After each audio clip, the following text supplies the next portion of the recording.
Friends, welcome back to my channel a good time with Madhu. ముందుగా అందరికీ శ్రావణ మాస శుభాకాంక్షలు అండి.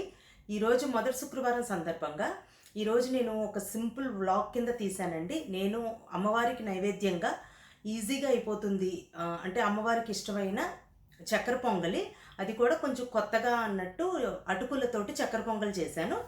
ఇంకా నేను ఏ విధంగా పూజ చేసుకున్నాను, ఆ మందిరాన్ని ఎలా డెకరేట్ చేసుకున్నాను, ఇంకా లంచ్కి ప్రిపేర్ చేసుకున్న టూ ఐటమ్స్ అండి. అవన్నీ నేను ఒక బ్లాగ్ కింద తీసి వీడియోలో చూపిస్తున్నాను. సో ఈ బ్లాగ్ మీరు చూసి మీకు ఎలా అనిపించింది అనేది, నా పూజా మందిరం డెకరేషన్ ఎలా ఉందో, ఇంకా ప్రసాదం చేసిన ప్రొసీజర్ అది సింపుల్గా ఈజీగా ఎలా అయిపోతుంది అనేది మీరు కమెంట్ చేయండి కమెంట్ బాక్స్లో. ఓకేనండి, వీడియోలోకి వెళ్దామా?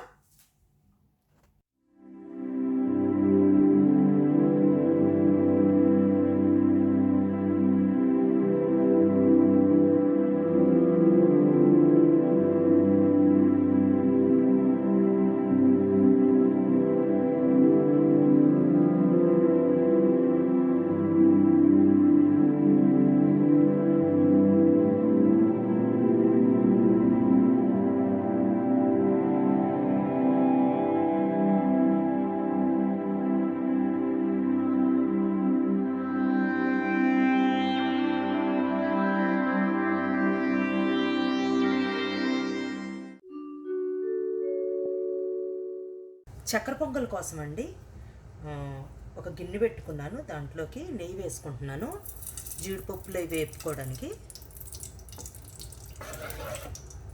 ఇదిగోండి, ఎక్కువ వేసుకున్నా పర్వాలేదు, ఎందుకంటే మనకి మిగతాదంతా దీంట్లోనే చేస్తాం కాబట్టి నెయ్యి చక్కెర పొంగల్కి ఎక్కువే పడుతుంది. ఇదిగోండి, నెయ్యి వేడెక్కిన తర్వాత జీడిపప్పులు జీడిపప్పులు వేసుకుంటున్నాను. కొంచెం అవి వేగిన తర్వాత అండి కిస్మిస్లు వేసుకుంటాను. ఇంకా జీడిపప్పులు కొంచెం మంచి కలర్ వస్తున్నాయండి. ఇప్పుడు ఇందులోకి కిస్మిస్లు వేసుకుంటున్నాను. కిస్మిస్లు మా పిల్లలు కొంచెం ఎక్కువ తినరు, దేవుడి కోసమే చేస్తున్నాను. కాకపోతే నాకు కొంచెం కిస్మిస్లు తక్కువ వాడతాం ఇంట్లో. ఇవి వేసుకున్నాను. మంచిగా గోల్డెన్ బ్రౌన్ కలర్లోకి వచ్చేసినాయి, చూసారా? వెంటనే వచ్చేస్తున్నాయి. వేడిగా ఉంది నెయ్యి. తీసేసుకుంటాను ఇంకా వేరే బౌల్లోకి.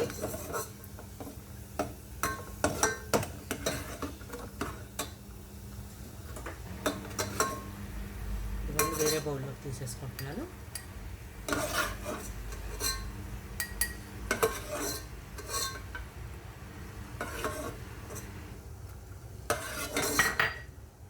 ఇప్పుడు అందులోనే వేసేసుకుంటున్నాను. నేను బెల్లం వేసుకుంటున్నాను పాకం కోసం. దీంట్లో కొంచెం వాటర్ పోసుకుంటే మనకి పాకం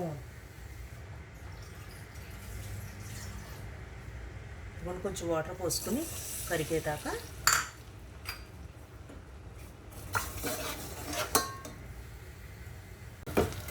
ఇదిగోండి, కొంచెం వాటర్ పోసుకున్నాను కదా. ఇది కొంచెం మనకి పాకం కొంచెం మరీ గట్టి పాకం అని కాదు, కానీ మనకి చక్కెర పొంగల్కి ఎలాగా వేసుకుంటామండి, కొంచెం తీగ పాకం వచ్చేటట్టు పాకం రానివ్వాలి. ఇది పాకం వచ్చే లోపలండి ఇంకో పని చేసుకుందాం మనం. పాకం మనకి బెల్లం పాకం అయ్యే లోపలండి ఇదిగోండి అటుకులు తీసుకున్నాను. ఇది కొంచెం జస్ట్ ఇలా కొంచెం జల్లించుకుంటే దాంట్లో ఏమైనా ఉంటే వచ్చేస్తుంది. సో ఇప్పుడు ఇందులో మనం కొంచెం నానబెట్టుకుందాం. ఒకసారి కడిగేసుకున్నట్టు చేసుకుని ఒక 10 నిమిషాల పాటు నానబెట్టుకుంటే మెత్తగా అయిపోతాయండి అటుకులు మనకి. ఇదిగోండి, మొత్తం నీళ్లు పోసుకున్నాం కదా, నీళ్లు కిందకు వచ్చేసిన తర్వాత ఈ కొంచెం సేపు 10 నిమిషాల పాటు నానబెట్టండి అటుకుల్ని. బెల్లం కరిగింది కదండి, దీన్ని ఒక్కసారి వడపోసేసుకుందామండి. దీంట్లో ఏమన్నా మనకి తుక్కున్నా కూడా వచ్చేస్తుంది. జస్ట్ గ్లాస్లోకి వడకట్టేసుకుంటున్నానండి నేను. ఇది ఇంకా తుక్కు ఉంటుంది కదా బెల్లంలో, కంపల్సరీగా కొంచెం కాకపోతే కొంచెమైనా ఉంటుంది, అది వచ్చేస్తుంది బయటికి.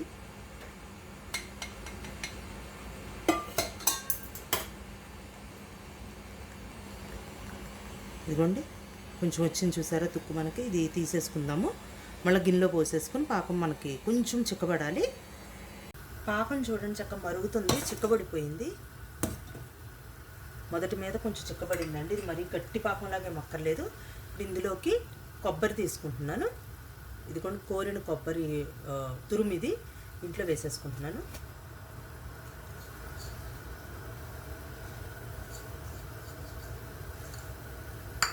ఒకసారి తిప్పేసుకోండి, సిమ్లో పెట్టుకోండి. ఇంకా పెట్టుకోండి.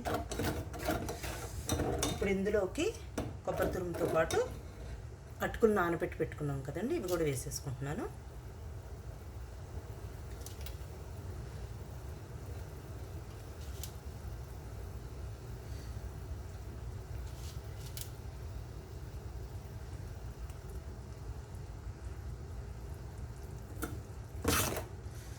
ఒకసారి మధ్య మధ్యలో తిప్పుకోండి ఇలాగా.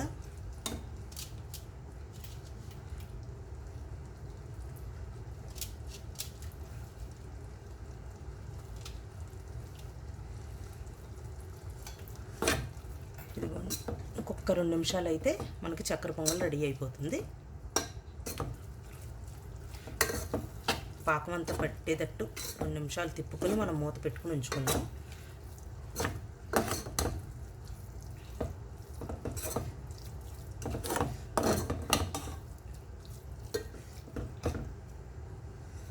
ఒక 2 నిమిషాలు మూత పెట్టుకుందామండి దీనికి. ఒక 2 నిమిషాల తర్వాత మూత తీసుకుంటున్నాను. ఇదిగోండి, ఇందులోకి యాలుక్కాయలు కొంచెం దంచుకొని వేసేసుకోండి. ఇప్పుడు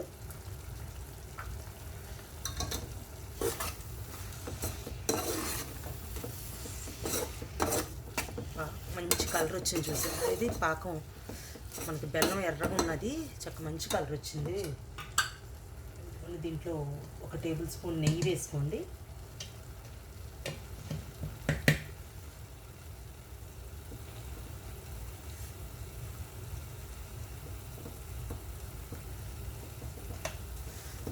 తిప్పుకోండి చక్కగా. మనకి ఆల్రెడీ నేను ఇందాక 2 టేబుల్ స్పూన్స్ దాకా నెయ్యి వేసుకున్నాను.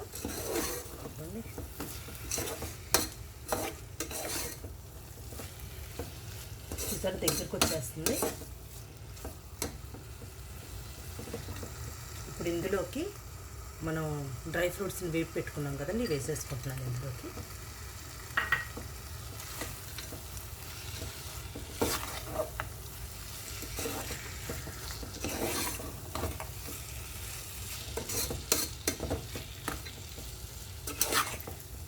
ఇదిగోండి, నైవేద్యం రెడీ అయిపోయింది. అటుకులు కొబ్బరితోటి చక్కెర పొంగల్. ఇదిగోండి, నైవేద్యం రెడీ అయిపోయింది కదా, గిన్నెలోకి తీసుకుని దేవుడి దగ్గర పెడతాను ఇప్పుడు.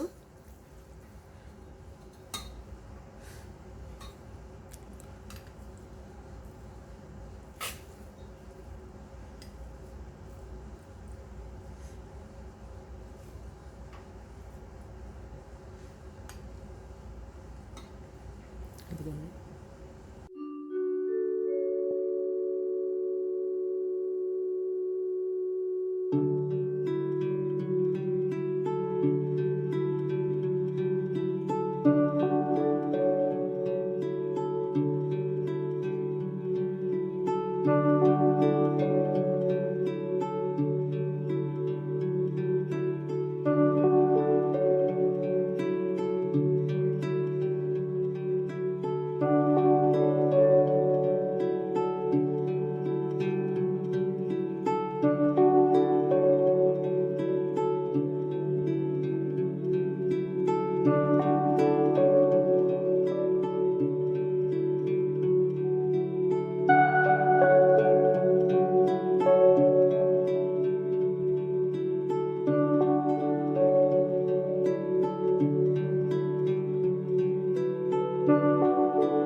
పెసరపప్పు క్యాబేజ్ కోసం అండి. ఇదిగోండి పెసరపప్పుని ఇలాగా నానబెట్టుకున్నాను. ఇది స్టవ్ ఆన్ చేసుకున్నాను. ఇందులోకి ఇప్పుడు ఒక టీ స్పూన్ పసుపు వేసుకుంటున్నాను. ఇది కొంచెం మెత్తగా ఉడికిపోవాలండి. ఉడికిపోయిన తర్వాత మిగతాయి వేసుకుంటాను నేను. ఈ లోపల అవతల స్టవ్ మీద పెనం పెట్టుకున్నాను నేను క్యారెట్ ఫ్రై కోసం. పెసరపప్పు మంచిగా ఉడికిపోయిందండి. ఇదిగోండి ఎంతోసేపు పట్టదు నానబెట్టుకుంటే మనకి. ఇందులోకి ఇదిగోండి ఒక ఉల్లిపాయను ఒక అర డజన్ పచ్చిమిరపకాయలు కట్ చేసుకున్నాను. ఇందులో ఇంకా స్పైసీనెస్ కోసం కారం ఏమి వేయం కాబట్టి పచ్చిమిర్చి ఎక్కువ వేసుకుంటున్నాను. ఇవి వేసేసుకుంటున్నాను ఇందులోకి.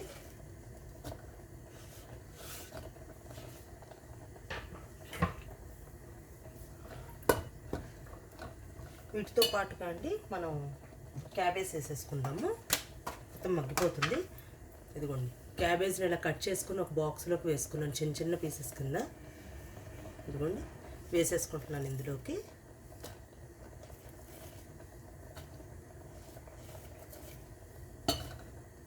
పెసరపప్పు క్యాబేజ్ ఒక కమ్మగా ఉంటుందండి కర్రీ. అసలు కర్రీ అని కాకుండా పప్పులో వెరైటీస్లో పెసరపప్పు క్యాబేజ్ ఒకటి చాలా బాగుంటుంది. మా అమ్మగారు వండుతారు ఎక్కువ.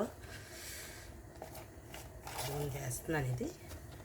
మనకు ఒకసారి కొంచెం వాటర్ పోసుకోవాలి. మనకి పప్పులో నీళ్ళన్నీ ఎగిరిపోయినాయి కాబట్టి ఒకసారి తిప్పేసుకొని ఎంత వాటర్ పడుతుందో చూసుకొని మనం వాటర్ పోసుకుందాము.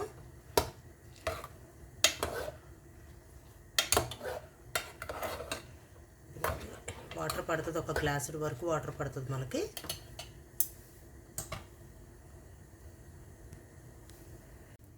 ఇదిగోండి ఒక గ్లాసుడు వాటర్ పోసేసుకుంటే మనకి ఒక్కసారి మనకి క్యాబేజ్ ఎంతసేపు పట్టదు కదండి. పెసరపప్పు లాగానే క్యాబేజ్ కూడా మూత పెట్టుకుంటే మనకి ఒక 10 నిమిషాల పాటు ఉడికిపోతుంది. ఇదిగోండి ఒకసారి తిప్పేసుకునేలాగా ఒక 10 నిమిషాల పాటు దాన్ని ఉడకనివ్వండి. ఇంకా కొంచెం క్యాబేజ్ వేసుకున్నాను. ఇప్పుడు సాల్ట్ వేసేసుకోవచ్చు దీంట్లో. స్టార్టింగ్లో సాల్ట్ వేసుకుని అయిపోతుందండి పెసరపప్పు. కాకపోతే పప్పు కదా అని చెప్పి నేను కొంచెం మధ్యలో వేస్తాను ఇప్పుడు సాల్ట్. ఇదిగోండి ఒకసారి తిప్పేసుకుంటున్నాను. క్యాబేజ్ ఇంకొంచెం వేసుకున్నాను. కట్ చేసుకున్నదంతా పట్టలేదు. పెసరపప్పుకి సరిపడా మనకి వేసుకుంటే. ఇదిగోండి మొత్తం తిప్పేసుకున్నాను ఒకసారి. ఇప్పుడు దీన్ని ఒక 10 నిమిషాల పాటు మనం ఉడకనిస్తే ఉడికిపోతుంది. తాలింపుకండి నాన్ స్టిక్ అది పెట్టుకున్నాను. ఇందులోకి 1 టేబుల్ స్పూన్ నెయ్యి వేసుకుంటున్నాను. నెయ్యితో తాలింపు పప్పులోకి కానీ పప్పుచారులోకి కానీ నెయ్యితో తాలింపు వేస్తే చాలా బాగుంటుందండి ఫ్లేవర్ మనకి. ఇదిగోండి వెల్లుల్లిపాయలు వేసుకుంటున్నాను. కచ్చాపిచ్చాగా దంచుకున్నాను దీన్ని. వెల్లుల్లిపాయ వేగిపోయిందండి. ఒక టీ స్పూన్ ఆవాలు, ఇంకా 1 టీ స్పూన్ జీలకర్ర, కొన్ని మెంతులు వేసుకుంటామండి. మెంతులు వేసుకుంటే కూడా బాగుంటుంది పప్పులోకి. ఇంకా 4 ఎండుమిర్చి తెంపకుండా ఇలా వేసేసుకోవచ్చండి. మనకి పప్పు మధ్య మధ్యలో కనపడుతూ ఉంటుంది, బాగుంటుంది కూడా. ఇలాగా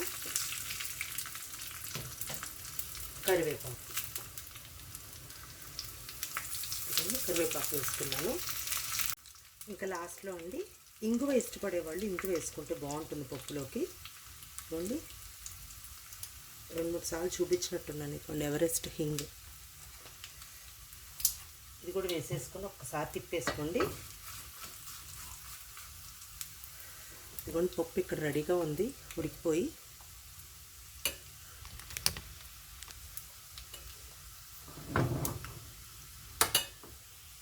ఇదిగోండి తాలింపు వేగిపోయింది, వేసేసుకుంటాను.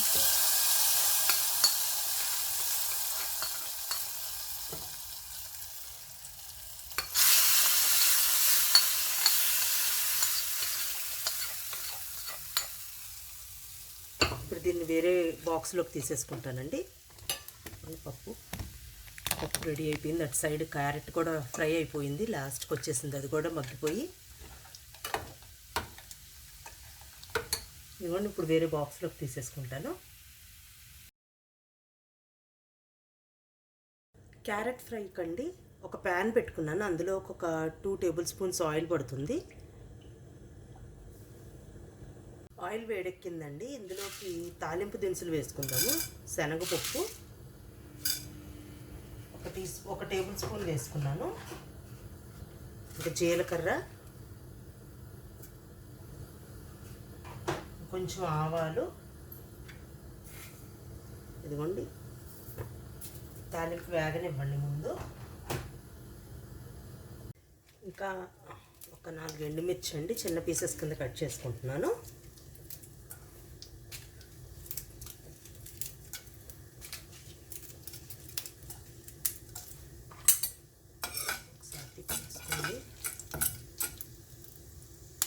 ఇప్పుడు కొంచెం కరివేపాకు,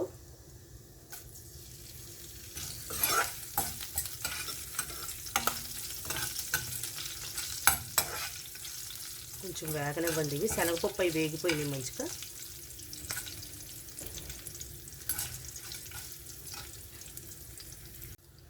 ఇదిగోండి క్యారెట్ని ఇలాగా చిన్న చిన్న పీసెస్ కింద కట్ చేసుకుని ఫ్రీజర్లో పెట్టుకున్నాను. నేను ముందుగా పెట్టేసుకున్నాను. వేసేసుకుంటున్నాను ఇందులోకి.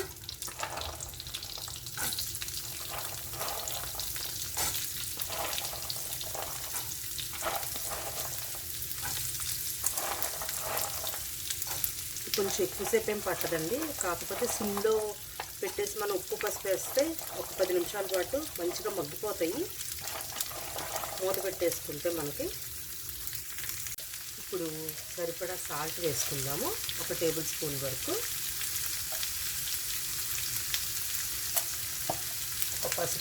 ఇంకా పసుపు ఏమో ఒక teaspoon full teaspoon వేసుకున్నాము.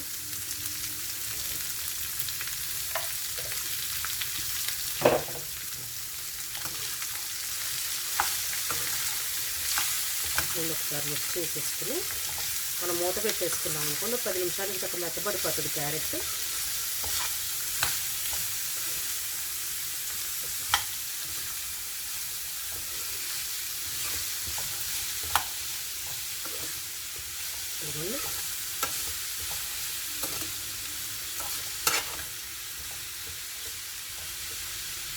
ఇప్పుడు స్టవ్ మీద మూత పెట్టేసుకున్నాము.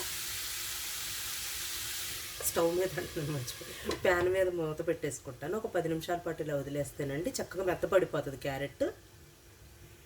క్యారెట్ ఫ్రైలోకండి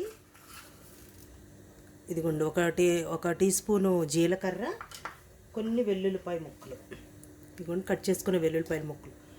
ఇది వేసుకుంటే ఫ్లేవర్ చాలా బాగుంటుందండి. నేను బీట్రూట్ ఫ్రై చేసినప్పుడు కూడా సేమ్ ఇదే వేసుకున్నాను. ఈ రెండిటికి ఇది కంపల్సరీగా వేసుకుంటే టేస్ట్ బాగుంటుంది మనకి. ఇలా కచ్చాపిచ్చాగా దంచేసుకుని వేసేసుకుంటే క్యారెట్ ఫ్రైలోకి కానీ బీట్రూట్లోకి కానీ ఇదిగోండి దంచుకుని వేసేసుకుంటాను ఇందులోకి. ఇదిగోండి మనకి క్యారెట్ మెత్తగా మగ్గిపోయింది చూడండి. నేను 10 నిమిషాల పాటు వదిలేసాను దీన్ని, చక్కగా మగ్గిపోయింది. ఇది చిన్న ముక్కలు కట్ చేసుకున్నాం కదండి, చాలా తొందరగా మగ్గిపోతుంది మనం ఉప్పు పసుపు వేసేసరికి. ఇందులోకి ఇప్పుడు దంచి పెట్టుకున్న వెల్లుల్లిపాయ జీలకర్ర పేస్ట్ అండి వేసేసుకుంటున్నాను.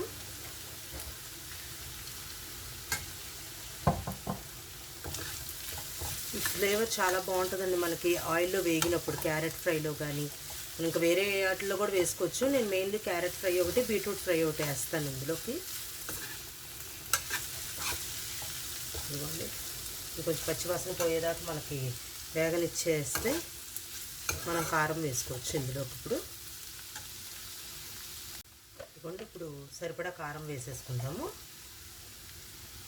1.5 టేబుల్ స్పూన్ వరకు పడుతుంది కారం.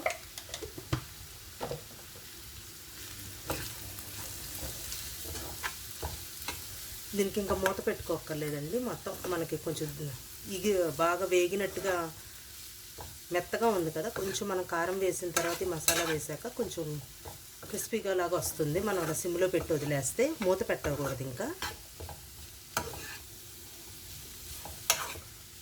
కారం వేసాం కదండి, ఆయిల్లో వదిలేద్దాం ఒక 10 మినిట్స్ పాటు.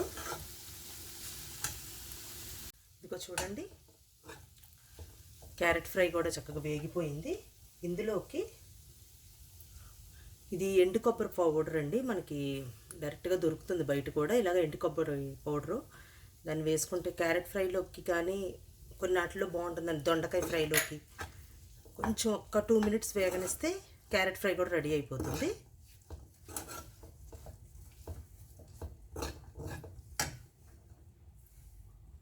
ఇదిగోండి ఎండు కొబ్బరి వేసుకున్నది కూడా చక్కగా వేగిపోయింది. ఎక్కువసేపు తిప్పుకోక్కర్లేదండి మనకి. ఇదిగోండి మొత్తం వేగిపోయింది. ఇందులోకి కొత్తిమీర వేసేసుకుందాము.